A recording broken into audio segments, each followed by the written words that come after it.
नमस्कार students, NSQF level 1 cooling system.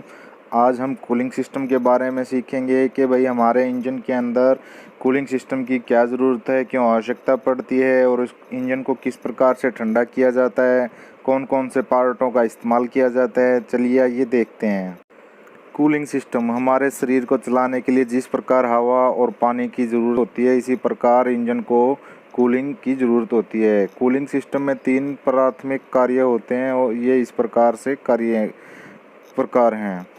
तो students, जैसे हमारे शरीर को भी जब हम काम करते हैं, हमारा शरीर हीट हो जाता है, तो उस टाइम पर हमें क्या होता है, पानी और हवा की ज़रूरत पड़ती है जब हम कोई भी काम करते हैं, क्योंकि हमारा जो पसीने के ज़रिए भी हमारे शरीर को एक कूलेंट का काम मिलता है। जब हमारा पसीना निकलता है तो हमारी बॉडी का टेम्परेचर जो क्या है, ठंडा करने के लिए वो एक कूलेंट का काम करता है। तो चलिए इसके हम ये कौन कौन से कार्य हैं वो देखते हैं कि इंजन में किस प्रकार से काम करता है। यह इंजन से अतिरिक्त गर्मी को बाहर निकलता है। तो भाई कूलिंग सिस्टम के कार्यों के लिए क्वेश्चन बनेगा, तो आपको बता देना सबसे पहले कि यह इंजन से अतिरिक्त गर्मी को बाहर निकालता है। अतिरिक्त मतलब जो फालतू की एक्स्ट्रा गर्मी होती है उसको बाहर निकालता है। नंबर 2, यह इंजन को चलने के तापमान को एक जैसा बनाए रखता है।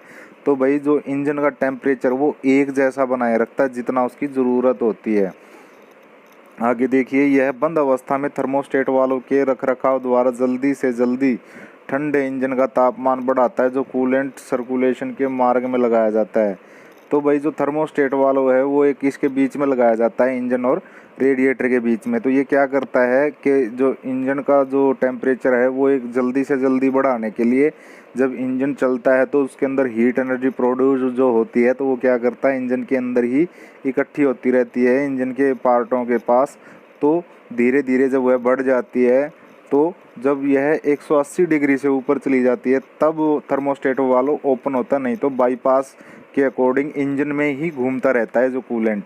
तो ये क्या है, उसका थर्ड काम है। अब आगे देखते हैं इसकी आवश्यकता। अतिरिक्त कंबुस्चन वाले इंजनों के सिलेंडरों में कूलिंग की ज़रूरत होती है, क्योंकि इंजन कंबुस्चन के उत्पन्न होने वाली सभी ताप ऊर्जा को उपयोगी कार्य में नहीं बदल पाता। कि भाई ये बता रहा है कि आंतरिक कंबुस्चन यानी कि इंटरनल कंबस्चन इंजनों में कूलिंग की ज़रूरत पड़ती है, क्योंकि जो उसके अंदर हीट प्रोड्यूस की जाती है वो सारी की सारी काम में नहीं आती। उसमें जो बची हुई एनर्जी है वो क्या करती है, इंजन को ज़्यादा ओवर हीट कर देती है, और उसको बाहर जो निकालने के लिए हमें कूलिंग सिस्टम की आवश्यकता होती है। आइए देखते हैं। अधिकांश आईसी इंजनों में तरल कूलिंग अपनाई जाती है। आईसी का मतलब है इंटरनल कंबस्चन इंजनों में कौन सी कूलिंग अपनाई जाती है, लिक्विड कूलिंग।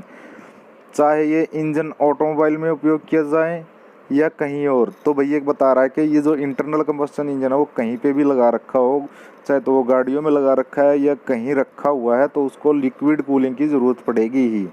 सिलेंडर के आसपास पानी कूलेंट चलाया जाता है और फिर रेडिएटर तक पहुंचाया जाता है। भाई जो इंजन के जो आसपास जो सिलेंडर ब्लॉक होता है उसके जो चारों तरफ एक वाटर जैकेट बनी होती है, जिसमें कूलेंट सर्कुलेशन घूमता रहता है, और वो फिर इंजन से आने वाली गर्मी को अपने अंदर सोख के, तो वो पानी को हम क्या करते हैं, उस कूलेंट को हम रेडिएटर तक भेजते हैं, और फिर रेडिएटर के माध्यम से गर्मी बाहर निकलती है। कि भाई रेडिएटर में जब गर्म पानी चला जाएगा तो उसके सामने जब रेडिएटर को कहाँ रखा जाता है, गाड़ी के बिल्कुल अगले हिस्से में। जब गाड़ी चलती है स्पीड से तो उसके साथ हवा टकराती है, किसके साथ, रेडिएटर के साथ। और रेडिएटर के अंदर जो फिन्स लगी होती हैं वो उस टेम्परेचर को जल्दी से हवा में छोड़ देती हैं। आमतौर पर थर्मोस्टेट को जैकेट का तापमान 71 डिग्री से 82 डिग्री से तक बनाए रखने के लिए सर्कुलेशन की प्रणाली में लगाया जाता है। तो भाई थर्मोस्टेट वाल्व कितने डिग्री पर खुलेगी, 71 डिग्री से 82 डिग्री के बीच में खुलेगी, वो जो सर्कुलेशन को बनाए रखती है। आमतौर पर कूलिंग सिस्टम पर दबाव डालकर कूलेंट के उबलने बिंदु को प्रेशर रेडिएटर कैप की सहायता से बढ़ाया जाता है। तो भाई जो कूलेंट का प्रेशर जो उबलान बिंदु है वो किसकी सहायता से बढ़ाया जाता है, रेडिएटर के ऊपर प्रेशर कैप से, जो रेडिएटर में गर्मी बाहर निकालने की क्षमता बढ़ाता है। तो भाई उससे क्या होगा, जो प्रेशर बढ़ेगा उससे क्या होगा, उतनी ही जल्दी जो है गर्मी को बाहर निकाला जा सकता है। चलिए हम आपको एक वीडियो के जरिए बिल्कुल क्लियर करके आपको इस चीज़ के बारे में समझाते हैं। आइए देखते हैं video. Cooling system Commonwealth educational media centre for Asia CEMCA की ओर से आप सभी का अभिनंदन। नमस्कार, मैं ऑटो उस्ताद आज आपको कूलिंग सिस्टम के बारे में बताऊंगा। कूलिंग सिस्टम क्या होता है, कितने प्रकार का होता है और कैसे काम करता है। कूलेंट सिस्टम का काम है इंजन के टेम्परेचर को ऑप्टिमम टेम्परेचर पर बनाए रखना। अगर इंजन का टेम्परेचर ज्यादा हो जाए तो इंजन सीज होने का चांसेस बढ़ जाता है और अगर टेम्परेचर लो हो तो इंजन की कार्यक्षमता कम हो जाती है। कूलिंग सिस्टम दो प्रकार के होते हैं, एयर कूल्ड और water cooled. Air cooling system वो सिस्टम है जो इंजन को हवा द्वारा ठंडा करता है। वाटर कूलिंग सिस्टम वो सिस्टम होता है जो इंजन को कूलेंट द्वारा ठंडा करता है। चलिए अब विस्तार में जानते हैं कि कूलेंट सिस्टम कैसे काम करता है।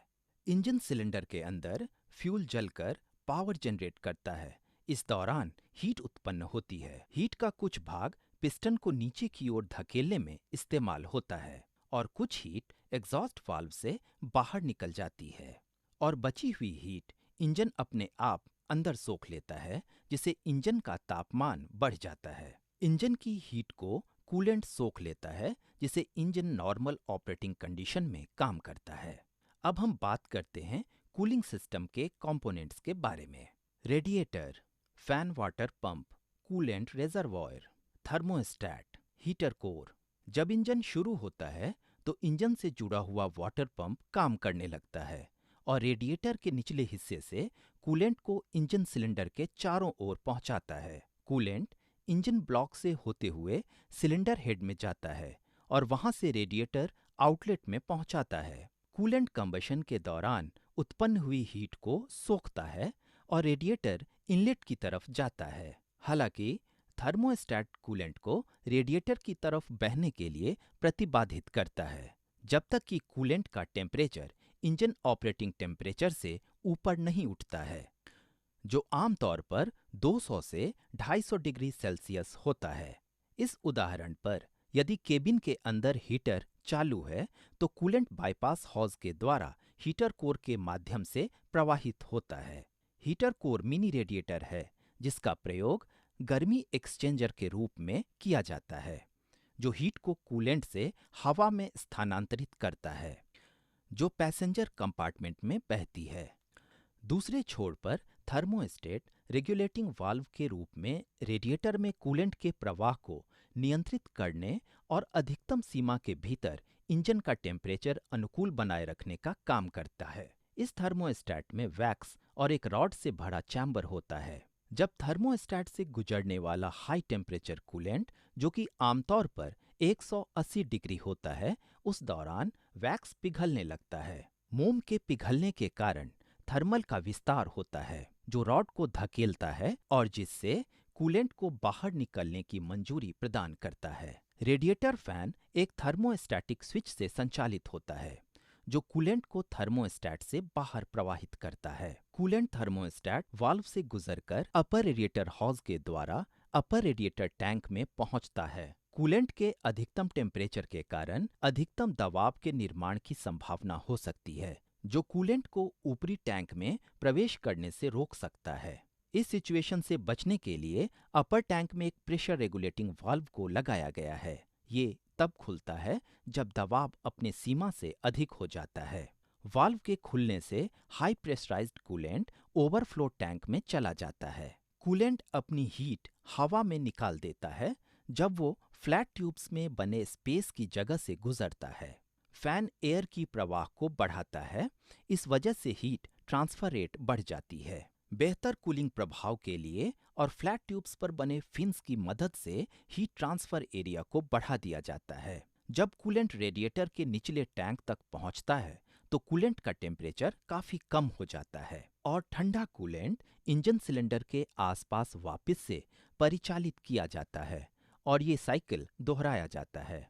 जैसा कि हमने पहले देखा कि कूलेंट इंजन से अतिरिक्त गर्मी को निकालता है और ये कूलिंग सिस्टम रेडिएटर की मदद से हीट को एक्सचेंज करने में मदद करता है। कूलिंग सिस्टम इंजन को खराब होने से भी बचाता है। इंजन हीट के द्वारा जो प्रेशर बनाता है कूलिंग सिस्टम उस हीट को बाहर के वातावरण में प्रवाहित कर देता है। इस सिस्टम में एक लिक्विड पदार्थ का इस्तेमाल किया जाता है जिसे कूलेंट कहते हैं। अगर हम केवल पानी का इस्तेमाल करते हैं तो हमारा कूलिंग सिस्टम पूरी तरह से खराब हो सकता है और जंग उत्पन्न कर सकता है। पानी लो टेम्परेचर पर जल्दी गर्म और ठंड में जल्दी ठंडा हो जाता है। पानी एक पुअर लुब्रिकेटिंग प्रॉपर्टीज है। इस समस्या का समाधान है कि पानी के साथ हम केमिकल का उपयोग करें। ऐसा कूलेंट हमें लुब्रिकेट प्रॉपर्टीज देता है और जंग से भी बचाता है।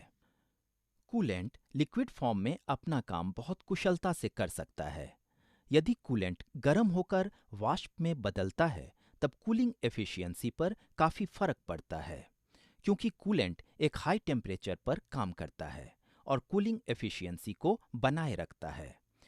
क्योंकि कूलिंग सिस्टम में हीट और प्रेशर दोनों शामिल होते हैं, आप कभी भी इस दौरान रेडिएटर कैप को ना खोलें जब कूलिंग सिस्टम गर्म होता है। अत्यधिक गर्म कूलेंट बहुत तेज गति से रेडिएटर से बाहर निकलता है। ये एक टॉक्सिक एसिड होता है जो बहुत ही खतरनाक होता है, जो उसके आसपास के लोगों को नुकसान पहुंचा सकता है। व्हीकल मेंटेनेंस के दौरान कूलेंट सिस्टम को इंस्पेक्शन या सर्विस की आवश्यकता हो सकती है। इसमें विजुअल चेक्स, कूलेंट टेस्टिंग और कूलेंट रिप्लेसमेंट शामिल है। विजुअल इंस्पेक्शन करते दौरान रबर हॉजेस को चेक करना जरूरी है। कहीं वो उभरा हुआ, टूटा हुआ और कहीं सड़ा हुआ तो नहीं है।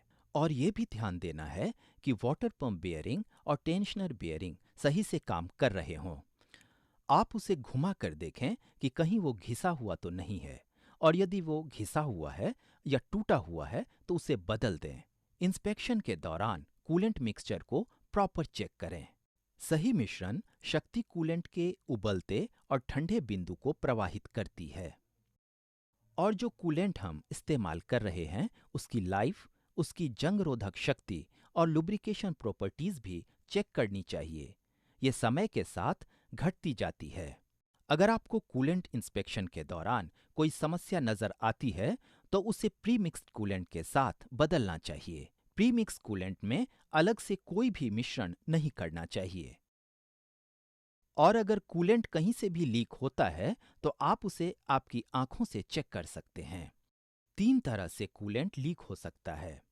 पहला, हॉज कनेक्शन से रिसाव कर सकता है। दूसरा, दूसरे घटक जैसे वाटर पंप या रेडिएटर सील से लीक कर सकता है। और तीसरा, इंजन की सतह पर कूलेंट लीक की जांच करें। अगर इस दौरान कोई लीकेज नजर ना आए तब आप प्रेशर टेस्टर से कूलिंग सिस्टम की जांच करें।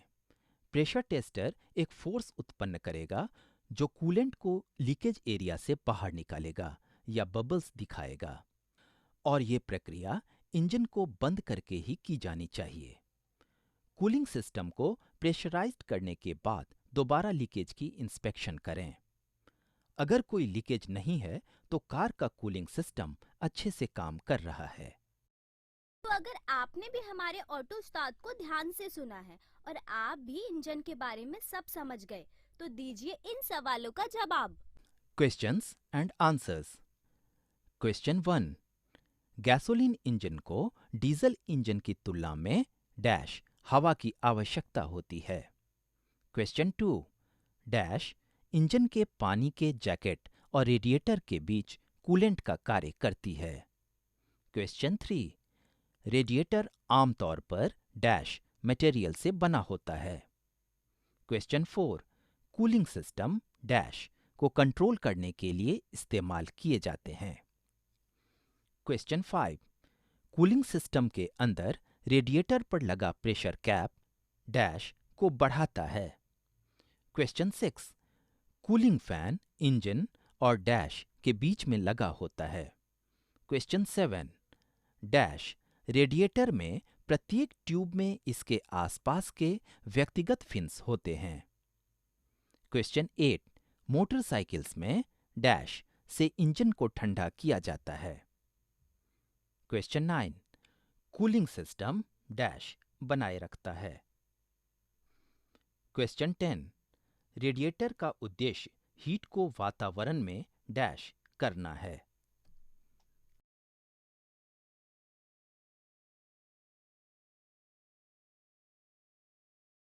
आंसर्स।